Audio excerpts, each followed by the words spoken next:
Acer's Swift 3 is a smaller 14-inch laptop that still packs in an 8-core Ryzen 7 processor, offering CPU performance in a smaller machine that wasn't previously possible. Build quality is fine. It's plastic with a silver finish. Nothing amazing, but no sharp corners or edges. It can't be opened up with one finger, as I guess it's not heavy enough, but the screen goes the full 180 degrees back for sharing. The lid didn't flex too much, but doing this revealed that it's fairly easy for the laptop to slide around on a flat surface. This is partly due to it being on the lighter side, but the feet underneath also didn't feel that grippy. There's some flex to the keyboard and lid if you push hard, but it felt sturdy enough during regular use. Acer lists the weight as 1.2 kilos or 2.6 pounds, which is close to what I got. With the small 65-watt power brick and cables, the total rises to under 1.5 kilos or 3.3 pounds. It's less than 1.6 centimeters thick, and the smaller 14-inch footprint results in just 7mm thin screen bezels. The 14-inch 1080p IPS screen wasn't amazing.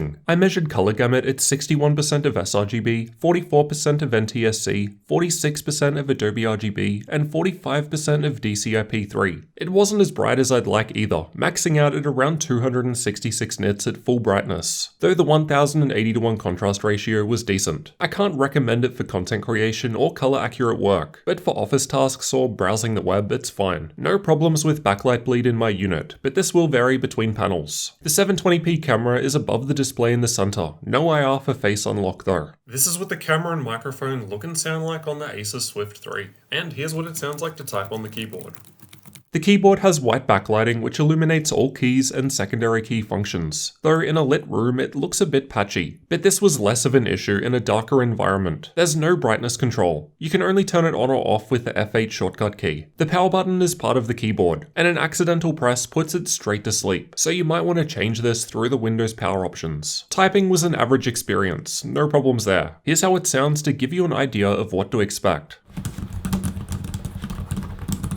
The precision touchpad clicks down anywhere and works without issue. I found the fingerprint scanner just below the keyboard on the right to work fast and accurately. The silver finish prevents fingerprints and dirt showing up, but it's easy to clean in any case due to the smooth surface. On the left from the back there's the small power input, USB 3.2 Gen 1 Type-C port, which can also be used to charge the laptop instead, HDMI 2.0 output, and USB 3.2 Gen 1 Type-A port. On the right from the front there's a 3.5mm audio combo jack, USB 2.0 Type-A port, status LEDs, and Kensington lock. There's nothing on the back, air is instead exhausted below the screen. The front has an indentation in the center so you can open the lid. Underneath just has some air intake vents towards the back. The bottom panel wasn't too hard to remove after taking out 10 Phillips head screws. Inside we've got the battery taking up the front half of the machine. Single fan and single heat pipe for the Ryzen 7 4700U processor, Wi-Fi 6 card in the middle of those, and the single M.2 storage slot on the far right. Memory is soldered to the motherboard, but that's pretty standard for a machine of this size. There are two speakers on the left and right towards the front. They sounded pretty decent with a little bass, but there was some distortion at higher volumes, and the latency mon results looked good. The Swift 3 is powered by a 3-cell 48Wh battery, and in my YouTube playback test, it lasted for just under 10 hours, so quite good for the size of the battery. It was cool to the touch at idle, below the usual 30 degrees Celsius that I typically see. With the CPU-only stress test running, it's still quite cool considering I've tested other laptops that idle around these temps. Let's have a listen to fan noise.